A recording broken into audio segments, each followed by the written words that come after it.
ലോകത്തിലെ തന്നെ കോടിക്കണക്കിന് കോപ്പികൾ വിറ്റഴിക്കപ്പെട്ടിട്ടുള്ള നോർമൻ വിൻസെൻ്റ് പീൽ എഴുതിയിട്ടുള്ള the power of positive thinking എന്ന പുസ്തകത്തിൻ്റെ സമ്മറിയാണ് നമ്മൾ ഇന്ന് നോക്കാൻ പോകുന്നത്. അമേരിക്കയിൽ ഒരു പാസ്റ്ററായി ജോലി ചെയ്ത ഇദ്ദേഹം അദ്ദേഹത്തിൻ്റെ ലൈഫിൽ ഒരുപാടധികം പുസ്തകങ്ങൾ എഴുതിയിട്ടുണ്ട്. തൻ്റെ ജീവിതത്തിൽ അദ്ദേഹം കണ്ടിട്ടുള്ള ആളുകൾ, അവർ ഫേസ് ചെയ്യുന്ന പ്രോബ്ലംസ്, ഇതിനൊക്കെ ബേസ് ചെയ്തിട്ടാണ് അദ്ദേഹം ഒരുപാടധികം പുസ്തകങ്ങളും എഴുതിയിട്ടുള്ളത്. അതിൽ തന്നെ ഏറ്റവും മികച്ച ബെസ്റ്റ് സെല്ലിംഗ് പുസ്തകമായിട്ടുള്ള പവർ ഓഫ് പോസിറ്റീവ് തിങ്കിങ് എന്ന പുസ്തകത്തിൽ അദ്ദേഹം മനുഷ്യനുണ്ടാവുന്ന പ്രശ്നങ്ങളെ എങ്ങനെ പോസിറ്റീവ് തിങ്കിങ് ഉപയോഗിച്ച് സോൾവ് ചെയ്യാൻ സാധിക്കും എന്നാണ് അദ്ദേഹം വിശദീകരിച്ചിരിക്കുന്നത്. ജീവിതത്തിൽ വിജയവും തോൽവിയുമൊക്കെ സ്വാഭാവികമാണെന്ന് നമുക്കറിയാം. വിജയിക്കാൻ വേണ്ടിയാണ് നമ്മളെല്ലാവരും പരിശ്രമിക്കുന്നത്. എന്നാൽ ജീവിതത്തിൽ നമ്മൾ പോലും പ്രതീക്ഷിക്കാതെ ഒരുപാട് തോൽവികളും നമുക്ക് സംഭവിക്കാറുണ്ട്. എന്നാൽ ഈ വിജയവും തോൽവിയും എല്ലാം നമ്മുടെ മനസ്സിൽ ആണ് ഉണ്ടാവുന്നത് എന്നാണ് ഓഥർ പറയുന്നത്. ഇവയെല്ലാം നമ്മുടെ മനസ്സിൻ്റെ സൃഷ്ടി മാത്രമാണ്. നമ്മുടെ മനസ്സ് എന്ന് പറയുന്നത് നമ്മുടെ ഏറ്റവും വലിയ സ്വത്തും സമ്പത്തുമാണ്. അതുകൊണ്ട് തന്നെ നമ്മൾ എന്ത് ചിന്തിക്കണമെന്ന് തീരുമാനിക്കേണ്ടത് നമ്മളാണ്. നമ്മുടെ മനസ്സിൽ നമ്മൾ വിജയിയാണെങ്കിൽ ലൈഫിൽ എന്ത് തന്നെ പരാജയങ്ങൾ സംഭവിച്ചു എന്ന് മറ്റുള്ളവർ പറഞ്ഞാലും അത് നമ്മളെ ബാധിക്കാൻ പോകുന്നില്ല. അതുപോലെ തന്നെ നമ്മൾ ജീവിതത്തിൽ എന്തൊക്കെ നേടിയെന്ന് പറഞ്ഞാലും നമ്മുടെ മനസ്സിൽ നമ്മളൊരു ഭീരുവോ അല്ലെങ്കിൽ പരാജിതനോ ആണെങ്കിൽ നമ്മുടെ ലൈഫിലുള്ള ഒരു തരം അച്ചീവ്മെൻറ്റും നമ്മളെ സന്തോഷപ്പെടുത്താൻ പോകുന്നില്ല. ഈ പുസ്തകത്തിൽ പറഞ്ഞിട്ടുള്ള ചില പോയിൻറ്റ്സ് നമുക്ക് ഡിസ്കസ് ചെയ്യാം. ആദ്യത്തേത്, ബിലീവ് ഇൻ യുവർ സെൽഫ്. ജീവിതത്തിൽ നമുക്ക് എന്തൊക്കെ സ്കിൽസ് ഉണ്ടെന്ന് പറഞ്ഞാലും, നമ്മൾ എന്തൊക്കെ സ്കിൽസ് നമ്മൾ അക്വയർ ചെയ്തെന്നും നമുക്ക് ഒരുപാട് ടാലൻ്റ് ഉണ്ട് എന്നൊക്കെ പറഞ്ഞാലും ഇതൊന്നും നമുക്ക് കോൺഫിഡൻ്റായി ചെയ്യാൻ സാധിക്കുന്നില്ല എങ്കിൽ അവയ്ക്കൊന്നും യാതൊരുവിധ വിലയും നമ്മുടെ ജീവിതത്തിൽ ഉണ്ടാവാൻ പോകുന്നില്ല എന്ന സത്യം നമുക്കറിയാം. അതുകൊണ്ട് തന്നെ ഏറ്റവും ആവശ്യമായിട്ടുള്ള ഒരു ക്വാളിറ്റി എന്ന് പറയുന്നത് കോൺഫിഡൻസ് ആണ്. നമ്മൾ നമ്മളിൽ തന്നെ വിശ്വസിക്കുമ്പോൾ മാത്രമേ നമുക്ക് കോൺഫിഡൻസ് ഉണ്ടാവുന്നുള്ളൂ. നന്നായി പാട്ടുപാടാൻ അറിയാവുന്ന ഒരാൾ, എന്നാൽ അയാൾക്ക് സ്വന്തം ശബ്ദത്തിലോ സ്വന്തം കഴിവിലോ വിശ്വാസമില്ല എങ്കിൽ തീർച്ചയായിട്ടും അയാൾ പാടാൻ തുടങ്ങുമ്പോൾ അയാളുടെ പാട്ട് തെറ്റിപ്പോവാം, അല്ലെങ്കിൽ അയാളുടെ പാട്ട് ഉദ്ദേശിച്ചത്ര നല്ലതാവണമെന്നില്ല. ഇതിൻ്റെ പ്രധാന കാരണം എന്ന് പറയുന്നത് അയാൾക്ക് പാട്ട് അറിയാത്തതുകൊണ്ടല്ല, മറിച്ച് അയാൾക്ക് കോൺഫിഡൻസ് ഇല്ലാത്തതുകൊണ്ടും അയാളിൽ തന്നെ ഒരു വിശ്വാസം നൽകുന്നില്ല എന്നുള്ളത് കൊണ്ടുമാണ്. ആത്മവിശ്വാസമാണ് നമുക്ക് നേടിയെടുക്കാവുന്നതിൽ വെച്ച് ഏറ്റവും മികച്ച ഒരു ക്വാളിറ്റി എന്ന് പറയുന്നത്. നമ്മൾ കോൺഫിഡൻ്റായി നമ്മൾ പുതിയ കാര്യങ്ങൾ ചെയ്യുമ്പോൾ തീർച്ചയായിട്ടും നമുക്കത് എത്ര അറിയില്ല എന്ന് പറഞ്ഞാലും നമ്മൾ ആ കോൺഫിഡൻസോടുകൂടി അത് ചെയ്ത് ആ കാര്യങ്ങൾ നമുക്ക് നേടിയെടുക്കാൻ സാധിക്കും എന്നാണ് ഓഥർ പറയുന്നത്. രണ്ടാമത്തെ പോയിൻ്റ് എന്ന് പറയുന്നത്, A peaceful mind generates power. ഒരു ഉദാഹരണം നോക്കാം. നമ്മൾ ഒരു എക്സാമിന് വേണ്ടി പ്രിപ്പയർ ചെയ്യുകയും ഒരുപാട് കഷ്ടപ്പെട്ട് പറ്റാവുന്നത്രയും പഠിച്ചിട്ട് ആ എക്സാം എഴുതാൻ വേണ്ടി പോവുകയും ചെയ്യുന്നു. എന്നാൽ ആ എക്സാം പാസ്സാവുമോ എന്ന ഭയം, അല്ലെങ്കിൽ എക്സാം പേപ്പർ വളരെ ടഫ് ആയിരിക്കുമോ എന്നൊക്കെയുള്ള ഭയം കാരണം നമ്മൾ വളരെയധികം ടെൻസ്ഡ് ആയിട്ടാണ് എക്സാമിന് പോകുന്നത്. അതുകൊണ്ട് തന്നെ നമ്മൾക്ക് ക്വസ്റ്റ്യൻ പേപ്പർ കിട്ടുമ്പോൾ തൊട്ട് നമ്മുടെ മനസ്സിൽ ഒരുപാടധികം നെഗറ്റീവ് തോട്ട്സ് വരികയും ഇതൊന്നും നമുക്ക് അറിയാമെങ്കിലും ഓർത്തെടുക്കാൻ സാധിക്കാതെ പോവുകയും ചെയ്യുന്നു. ഇതിൻ്റെ പ്രധാന കാരണം എന്ന് പറയുന്നത് നമ്മുടെ മൈൻഡ് വളരെയധികം ടർബുലൻറ്റും ഡിസ്റ്റർബ്ഡും കയോട്ടിക്കും ഒക്കെ ആവുന്നത് കൊണ്ടാണ്. ഇതിന് പകരം വളരെ പീസ്ഫുള്ളായിട്ടുള്ളൊരു മൈൻഡ് സെറ്റിലാണ് നമ്മൾ എക്സാമിന് എഴുതാൻ പോകുന്നതെങ്കിൽ തീർച്ചയായിട്ടും നമുക്ക് അറിയാത്ത ഉത്തരങ്ങൾ പോലും അറ്റംപ്റ്റ് ചെയ്യാനും അല്ലെങ്കിൽ എന്തെങ്കിലുമൊക്കെ എഴുതി വെച്ച് ആ എക്സാമിന് നല്ല രീതിയിൽ സ്കോർ ചെയ്യാനും നമ്മളെ കൊണ്ട് സാധിക്കും. ഇവിടെയാണ് നമ്മുടെ മൈൻഡിൻ്റെ അല്ലെങ്കിൽ നമ്മുടെ ബ്രെയിനിൻ്റെ പവർ നമ്മൾ അണ്ടർ എസ്റ്റിമേറ്റ് ചെയ്യുന്നത്. നമ്മൾക്ക് ഒരുപാട് കാര്യങ്ങൾ ഓർത്ത് വയ്ക്കാനുള്ള കഴിവ് നമ്മുടെ ബ്രെയിനിനുണ്ട്. എന്നാൽ അതിനെ റീകോൾ ചെയ്യണമെങ്കിൽ നല്ലൊരു പീസ്ഫുൾ മൈൻഡ് സെറ്റ് നമുക്ക് ഉണ്ടായിരിക്കണം.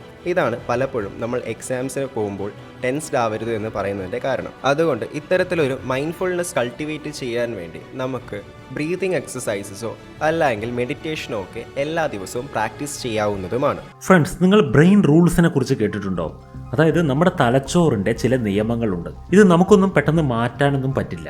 നമ്മൾ ആ റൂള് മനസ്സിലാക്കി ആ റൂളിനനുസരിച്ച് വഴങ്ങി ജീവിക്കാൻ തന്നെ പറ്റുകയുള്ളൂ. മാത്രമല്ല, ബ്രെയിൻ റൂളിനെ കുറിച്ച് നമ്മൾ ശരിക്കും മനസ്സിലാക്കി എടുക്കുകയാണെന്നുണ്ടെങ്കിൽ നമ്മൾ എന്തുകൊണ്ടാണ് ഇങ്ങനെ, അവരെന്തുകൊണ്ടാണ് അങ്ങനെ, ഇതിനൊക്കെ കുറിച്ചുള്ള ഒരു കൃത്യമായ ഡെഫിനേഷൻ നമുക്ക് കിട്ടും. ബ്രെയിനിൻ്റെതായ ചില റൂളുകളുണ്ട്. ഇത് മനസ്സിലാക്കാതെ നമ്മൾ ജീവിക്കുമ്പോഴാണ് നമുക്ക് ജീവിതത്തിൽ ഒരു ചോദ്യങ്ങൾക്ക് ഉത്തരം കിട്ടാത്തൊരവസ്ഥ വരുന്നത്.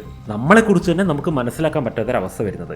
ഇത്തരത്തിലുള്ള ബ്രെയിനിൻ്റെ സീക്രട്ടായ റൂൾസ് അടങ്ങിയിട്ടുള്ള ഒരു പുസ്തകമുണ്ട്. അതാണ് ബ്രെയിൻ റൂൾസ് എന്നുള്ള പുസ്തകം. ഈ ബ്രെയിൻ റൂൾസ് എന്ന പുസ്തകത്തിന്റെ ഓഡിയോ ബുക്ക് ഇപ്പോൾ തയ്യാറാക്കിയിട്ടുണ്ട്. ഈ ഓഡിയോ ബുക്ക് നിങ്ങൾക്ക് ടൈം ഫോർ ഗ്രേറ്റസ്റ്റ് ആപ്ലിക്കേഷനിൽ ലഭ്യമാണ്. അതും വെറും 99 രൂപയ്ക്ക്.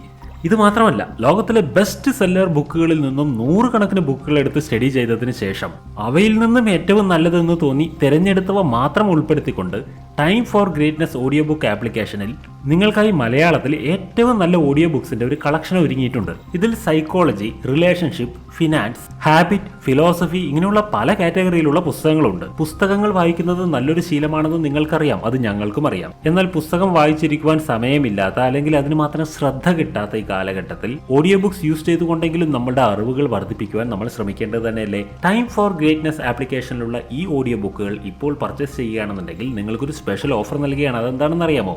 ഇപ്പോൾ നിങ്ങൾ പർച്ചേസ് ചെയ്യുകയാണെന്നുണ്ടെങ്കിൽ വളരെ വർത്തി ആയിട്ടുള്ള ഈ ഓഡിയോ ബുക്സ് എല്ലാം തന്നെ 99 രൂപയ്ക്കാണ് നിങ്ങൾക്ക് ലഭിക്കുക. വെറും 99 രൂപയ്ക്ക് നിങ്ങളുടെ ജീവിതം തന്നെ മാറ്റിമറിക്കുവാൻ ശേഷിയുള്ള ഒരു പുസ്തകം സ്വന്തമാക്കുക എന്നാൽ അത് ചെറിയ കാര്യമല്ലല്ലോ. മാത്രമല്ല, നിങ്ങൾ ജീവിതത്തിൽ പല പ്രശ്നങ്ങൾ കൊണ്ടും സഫർ ചെയ്യുന്നുണ്ടായിരിക്കും. എന്നാൽ ഓരോ പുസ്തകങ്ങൾക്കുള്ളിലും ഒരുപാട് സൊല്യൂഷൻസ് ഉണ്ടായിരിക്കും. ഒരുപക്ഷെ ഒരു പുസ്തകമായിരിക്കും നിങ്ങളുടെ ഒരു പ്രശ്നത്തെ നിവാരണം ചെയ്യുന്ന സൊല്യൂഷൻ നിങ്ങൾക്ക് സമ്മാനിക്കുന്നത്. അതുകൊണ്ട് നിങ്ങളുടെ ജീവിതത്തിൽ സൊല്യൂഷൻ കണ്ടെത്തുക എന്നുള്ളത് നിങ്ങളുടെ ഉത്തരവാദിത്തമായതുകൊണ്ട് പ്ലേ സ്റ്റോറിൽ നിന്ന് ടൈം ഫോർ ഗ്രേറ്റ്നസ് എന്ന ഓഡിയോ ബുക്ക് ആപ്ലിക്കേഷൻ ഫ്രീ ആയി ഡൗൺലോഡ് ചെയ്യൂ. അതിലെ പുസ്തകങ്ങളുടെ കളക്ഷൻ ഒന്ന് കണ്ടു നോക്കൂ. നിങ്ങൾക്ക് ആവശ്യമുള്ള പുസ്തകങ്ങൾ പർച്ചേസ് ചെയ്യൂ. കൂടാതെ നിങ്ങൾക്കായി സ്പെഷ്യൽ കോംബോ ഓഫറുകളും ഒരുക്കിയിട്ടുണ്ട്. ഡിസ്ക്രിപ്ഷൻ ബോക്സിൽ ലിങ്കിൽ ക്ലിക്ക് ചെയ്തുകൊണ്ട് നിങ്ങൾ ഇപ്പോൾ തന്നെ ആപ്ലിക്കേഷൻ വിസിറ്റ് ചെയ്യൂ. Come back to the video. Point number 3, how to have constant energy.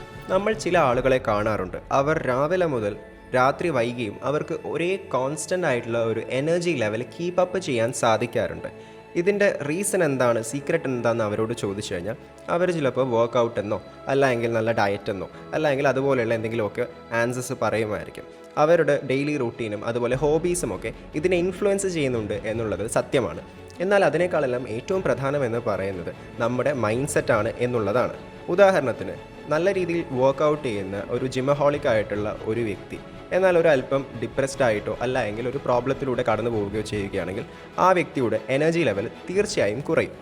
ഇതിൻ്റെ കാരണം അയാൾ ജിമ്മിൽ പോവാത്തത് കൊണ്ടല്ല അല്ലെങ്കിൽ വർക്കൗട്ട് ചെയ്യാത്തത് കൊണ്ടല്ല, മറിച്ച് ആ വ്യക്തിയുടെ മൈൻഡ് ഡിസ്റ്റർബ്ഡ് ആണ്. എന്തൊക്കെയോ പ്രോബ്ലംസ് ആ വ്യക്തി ഫേസ് ചെയ്യുന്നുണ്ട്. അതിൻ്റെ കാരണം കൊണ്ടാണ് അയാളുടെ മൈൻഡ് സെറ്റ് അത് റിഫ്ലക്റ്റ് ചെയ്യുന്നതാണ് എനർജി ലെവൽ കുറയാനുള്ള കാരണമെന്ന് പറയുന്നത്. അതുകൊണ്ട് ദിവസം മുഴുവനും കൺസിസ്റ്റൻ്റ് എനർജി ലെവൽ മെയിൻറ്റെയിൻ ചെയ്യാൻ വേണ്ടി നമുക്ക് നല്ലൊരു ഹെൽത്തി ലൈഫ് സ്റ്റൈലും നല്ല ഹെൽത്തി ഹാബിറ്റ്സും ഡെയിലി റൂട്ടീനും ഒക്കെ ബിൽഡ് ചെയ്യുന്നതിനൊപ്പം നമ്മുടെ മൈൻഡ് സെറ്റും നല്ല രീതിയിൽ കൾട്ടിവേറ്റ് ചെയ്തെടുക്കുക എന്നുള്ളത് തന്നെയാണ് അതിൻ്റെ സീക്രട്ട് എന്ന് പറയുന്നത്. നല്ല രീതിയിലുള്ള പോസിറ്റീവായിട്ടുള്ള തോട്ട്സ് നമ്മുടെ മനസ്സിൽ കൊണ്ടുവരുമ്പോൾ ആ ദിവസം മുഴുവൻ പീസ്ഫുള്ളായിട്ടും ഓപ്റ്റിമിസ്റ്റിക് ആയിട്ടും അതുപോലെ വളരെയധികം എക്സൈറ്റഡ് ആയിട്ടും ഇരിക്കാൻ സാധിക്കുന്നു. രാവിലെ എഴുന്നേൽക്കുമ്പോൾ തൊട്ട് മനസ്സിൽ ഒരുപാടധികം പ്രോബ്ലംസിനെ പറ്റി മാത്രം ചിന്തിച്ചാൽ ആ ദിവസം മുഴുവൻ നമ്മൾ വളരെയധികം ഡള്ളായിട്ട് തന്നെയാണ് അനുഭവപ്പെടുക. അതുകൊണ്ട് ഹെൽത്തി വർക്കൗട്ടും ഹെൽത്തി സ്ലീപ്പിംഗ് റൂട്ടീനും ഹെൽത്തി ഡയറ്റും ഒക്കെ പോലെ തന്നെ ഹെൽത്തി മൈൻഡ് സെറ്റും വളരെയധികം ഇമ്പോർട്ടൻ്റ് ആണ്. 4ാമത്തെ പോയിന്റ് എന്ന് പറയുന്നത് പ്രാക്ടീസ് മെഡിറ്റേഷൻ ആൻഡ് ഗ്രാറ്റിറ്റ്യൂഡ്. നമ്മുടെ ജീവിതത്തിൽ ചെറുപ്പത്തിൽ നമ്മൾ ആഗ്രഹിച്ചിട്ടുള്ള ഒരുപാടധികം ആഗ്രഹങ്ങൾ ഇന്ന് നമ്മുടെ സ്വന്തമാണ്. ഉദാഹരണത്തിന്, സ്വന്തമായ ഒരു വണ്ടി അല്ലെങ്കിൽ സ്വന്തമായൊരു മൊബൈൽ ഫോൺ അല്ലെങ്കിൽ സ്വന്തമായി എന്തെങ്കിലുമൊക്കെ വേണം അല്ലെങ്കിൽ നമ്മൾ ആഗ്രഹിച്ച പല കാര്യങ്ങൾ നമ്മൾ ഇന്ന് നേടിക്കഴിഞ്ഞിരിക്കുന്നു എന്നുള്ളതാണ് സത്യം. എന്നാൽ നമ്മൾ അത്തരത്തിലുള്ള ഒരു ഗ്രാറ്റിറ്റ്യൂഡ് എപ്പോഴെങ്കിലും അങ്ങനെ ചിന്തിച്ചിട്ടുണ്ടോ എന്നുള്ള കാര്യം കൂടി ഓർക്കുക. കാരണം വളരെ സില്ലി ആണെങ്കിൽ പോലും നമ്മുടെ ജീവിതത്തിൽ ഇപ്പോൾ നമ്മുടെ കയ്യിലുള്ള നമുക്ക് ലഭിച്ചിട്ടുള്ള ഓരോ കാര്യങ്ങളും അതില്ലാത്ത ഒരുപാട് പേരുണ്ട്. അതുകൊണ്ട് ലൈഫിൽ നമ്മൾ സില്ലി എന്ന് കരുതുന്ന കാര്യങ്ങൾക്ക് പോലും ഗ്രേറ്റ്ഫുള്ളായിരിക്കുക. നമ്മളുടെ ആഗ്രഹങ്ങൾ ഇപ്പോൾ വേറെ പലതുമായിരിക്കാം, അവയൊന്നും നമ്മുടെ കയ്യിൽ ഇപ്പോൾ ഇല്ല എന്ന് കരുതിയിട്ട് നമ്മൾ ഒരുപാടധികം വിഷമിക്കുകയോ അല്ലെങ്കിൽ വളരെ നെഗറ്റീവായിട്ട് ചിന്തിക്കുകയോ ചെയ്യുന്നുണ്ടായിരിക്കാം. ഇത് തീർച്ചയായിട്ടും നമ്മുടെ മൈൻഡ് സെറ്റിനെ വളരെ മോശമായി തന്നെ ബാധിക്കും. അതുകൊണ്ട് നമുക്ക് ഇപ്പോൾ നമ്മുടെ കയ്യിലുള്ള എന്ത് കാര്യമാണെങ്കിലും അതിനെപ്പറ്റി ഗ്രേറ്റ്ഫുള്ളായിട്ട് ചിന്തിക്കുക. ഇതാണ് ഗ്രേറ്റ്ഫുൾനെസ് മെഡിറ്റേഷൻ എന്ന് പറയുന്നത്. ഇത്തരത്തിൽ ലൈഫിലുള്ള ഓരോ കുഞ്ഞു കാര്യങ്ങൾക്ക് പോലും ഗ്രേറ്റ്ഫുള്ളായി ഇരിക്കുന്നത് തീർച്ചയായിട്ടും നമ്മുടെ പോസിറ്റീവ് എനർജി വർദ്ധിപ്പിക്കുകയും കൂടുതൽ ബ്ലെസ്സിങ്സും അബണ്ടൻസും നമ്മുടെ ലൈഫിലേക്ക് കൊണ്ടുവരാൻ വേണ്ടി സഹായിക്കുകയും ചെയ്യും. പോയിന്റ് നമ്പർ 5 എന്ന് പറയുന്നത് ക്രിയേറ്റ് യുവർ ഓൺ ഹാപ്പിനെസ്. നമ്മുടെ ചുറ്റുമുള്ള ചെറിയ കുട്ടികളെ നോക്കിക്കഴിഞ്ഞാൽ അവർ ചെറിയ കാര്യങ്ങളിൽ പോലും സന്തോഷം കണ്ടെത്തുകയും അവർ പലപ്പോഴും ഹാപ്പിയായി തന്നെ ഇരിക്കുന്നതാണ് നമുക്ക് കാണാൻ സാധിക്കുന്നത്. ഈവൻ നമ്മുടെ ചെറുപ്പകാലത്ത് പോലും നമ്മളും ഇതുപോലെ ചെറിയ കാര്യങ്ങളിൽ ഒരുപാട് സന്തോഷം കണ്ടെത്തുകയും എപ്പോഴും ഹാപ്പിയായി ഇരിക്കാൻ നമുക്ക് സാധിക്കുകയും ചെയ്തിരുന്നു. ഇതിൻ്റെ കാരണമെന്ന് പറയുന്നത് ചെറുപ്പത്തിൽ നമ്മൾ ആരിൽ നിന്നും ഒന്നും എക്സ്പെക്റ്റ് ചെയ്യുന്നില്ല, മറിച്ച് ചെറിയ കാര്യങ്ങൾ പോലും നമ്മളെ പെട്ടെന്ന് സന്തോഷിപ്പിക്കുകയും ചെയ്യുമായിരുന്നു. എന്നാൽ ഇപ്പോൾ നമ്മൾ അങ്ങനെയല്ല. നമ്മൾ പലരിൽ നിന്നും എക്സ്പെക്റ്റ് ചെയ്യുകയും മാത്രമല്ല നമ്മുടെ സന്തോഷം എന്ന് പറയുന്നത് മറ്റുള്ളവരുടെ കടമയാണ്, അവരാണ് നമ്മളെ സന്തോഷിപ്പിക്കേണ്ടത് എന്നൊക്കെയുള്ളൊരു എക്സ്പെക്റ്റേഷൻ നമ്മൾ വെച്ച് പുലർത്തുകയും ചെയ്യുന്നുണ്ട്. അതുകൊണ്ട് തന്നെ ലൈഫിൽ ഒരുപാടധികം റിജക്ഷൻസും ഡിസപ്പോയിൻമെൻറ്റ്സും ഒക്കെ നമ്മൾ ഫേസ് ചെയ്യാനും സാധ്യതയുണ്ട്. അതിന് പകരം നമ്മുടെ ഹാപ്പിനെസ് എന്ന് പറയുന്നത് നമ്മുടെ സ്വന്തമാണെന്നും നമ്മളെ ഹാപ്പിയാക്കേണ്ട കടമ എന്ന് പറയുന്നത് മറ്റുള്ളവരുടേതല്ല, മറിച്ച് അത് നമ്മുടേത് തന്നെയാണ്. അതുകൊണ്ട് നമ്മുടെ ഹാപ്പിനെസ് നമ്മൾ തന്നെ ക്രിയേറ്റ് ചെയ്യുക എന്നുള്ള കാര്യം മനസ്സിലാക്കുക. 6ാമത്തെ പോയിന്റ് എന്ന് പറയുന്നത് expecting the best for getting it എന്നുള്ളതാണ്. നമ്മളൊരു കാര്യം ലൈഫിൽ അച്ചീവ് ചെയ്യണമെന്ന് ആഗ്രഹിക്കുകയാണെങ്കിൽ അതിൻ്റെ ബെസ്റ്റ് ഇമാജിൻ ചെയ്യുക എന്നുള്ളതാണ് അതിൻ്റെ സീക്രട്ട് എന്ന് പറയുന്നത്. മുൻപ് പറഞ്ഞ ഒരു ഉദാഹരണം തന്നെ നമുക്ക് നോക്കാം. നമ്മളൊരു എക്സാമിന് പ്രിപ്പയർ ചെയ്യുന്ന സമയത്ത് എങ്ങനെയെങ്കിലും തട്ടിയും മുട്ടിയും എക്സാം പാസ്സായാൽ മതി എന്നൊരു മൈൻഡ് സെറ്റിലാണ് നമ്മൾ പോകുന്നതെങ്കിൽ നമ്മൾ ഒരു കാര്യവും പഠിക്കാൻ പോകുന്നില്ല, മറിച്ച് എങ്ങനെയെങ്കിലും അവിടുന്ന് ഇവിടുന്ന് കിട്ടുന്ന കാര്യങ്ങൾ എഴുതി വെച്ച് പരീക്ഷ എങ്ങനെയെങ്കിലുമൊക്കെ ഭാഗ്യം കൊണ്ട് പാസ്സായാൽ മതി എന്നുള്ളൊരു മൈൻഡ് സെറ്റിലായിരിക്കും നമ്മൾ എക്സാം എഴുതുന്നതും നമ്മൾ റിസൾട്ടിന് വേണ്ടി കാത്തു നിൽക്കുന്നതും.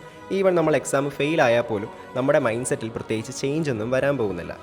എന്നാൽ അതേസമയം നമ്മളൊരു എക്സാമിനെ വളരെ സീരിയസ് ആയി എടുത്ത് ആ എക്സാമിന് തന്നെക്കൊണ്ട് പറ്റുന്ന ഏറ്റവും ബെസ്റ്റ് ഡെലിവറി ചെയ്യണം എന്നുള്ള ഒരു മൈൻഡ് സെറ്റിൽ ആ എക്സാം എഴുതുകയാണെങ്കിൽ തീർച്ചയായും നമ്മൾ പ്രതീക്ഷിക്കുന്നതിലും നല്ല റിസൾട്ട് നമുക്ക് ലഭിക്കുമെന്നുള്ളതാണ്.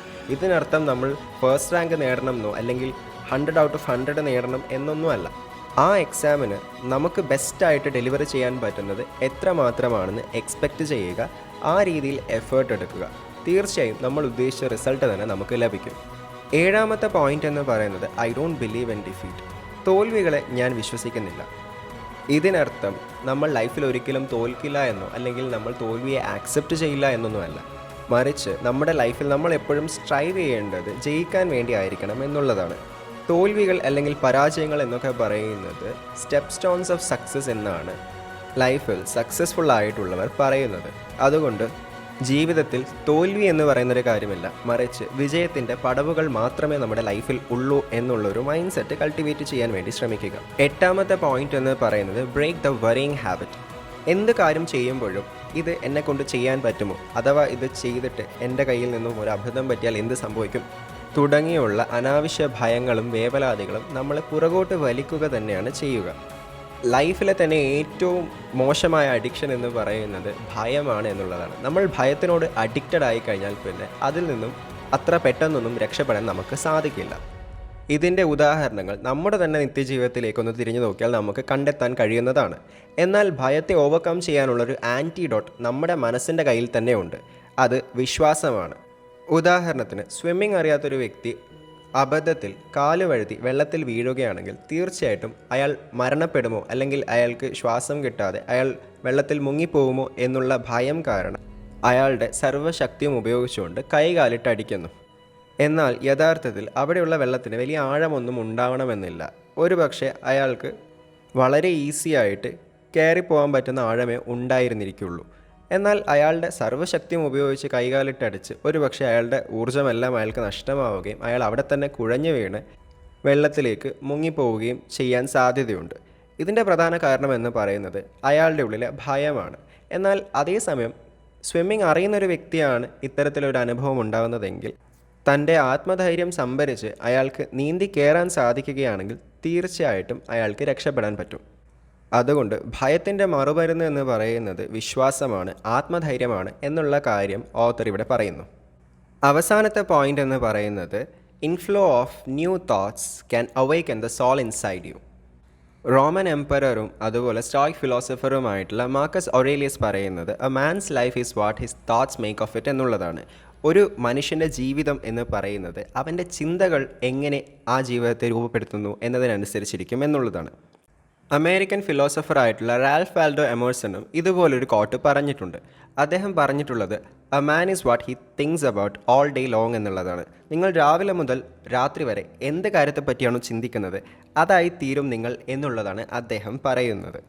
അതുകൊണ്ട് നമ്മുടെ തോട്ട് പ്രോസസ്സ് പോസിറ്റീവ് ആണെങ്കിൽ, ഓപ്റ്റിമിസ്റ്റിക് തിങ്കിങ് നമ്മൾ ഫോളോ ചെയ്യുന്ന ആൾക്കാരാണെങ്കിൽ തീർച്ചയായും നമ്മുടെ ലൈഫ് മുഴുവനും പോസിറ്റീവ് ഔട്ട്കംസ് തന്നെയാണ് ഉണ്ടാവുക എന്നുള്ളത് ഓത്തർ ഇവിടെ ശരിവെക്കുന്നു.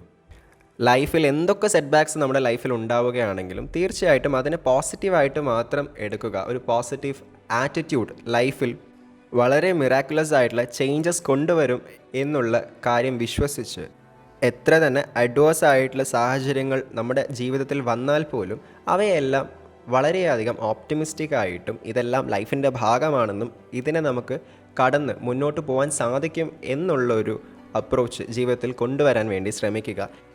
നമ്മുടെ ജീവിതം എന്ന് പറയുന്നത് ഒരുപക്ഷെ വളരെയധികം കഷ്ടം പിടിച്ചൊരു സാഹചര്യത്തിലൂടെ കടന്നു പോവുകയാണെങ്കിൽ പോലും നമ്മുടെ മനസ്സിൽ നമ്മൾ ആഗ്രഹിക്കുന്ന ഡ്രീം ആൻഡ് ഐഡിയൽ ലൈഫ് നല്ല രീതിയിൽ ഇമാജിൻ ചെയ്യുക, പിക്ചറൈസ് ചെയ്യുക, അതിനെ വിഷ്വലൈസ് ചെയ്യുക. തീർച്ചയായിട്ടും ഇന്നല്ലെങ്കിൽ നാളെ നമ്മൾ ആഗ്രഹിക്കുന്ന ആ ഐഡിയൽ ഡ്രീം ലൈഫ് നമുക്ക് സ്വന്തമാക്കാൻ സാധിക്കും എന്നുള്ളതാണ് the power of positive thinking എന്ന് പറയുന്നത്.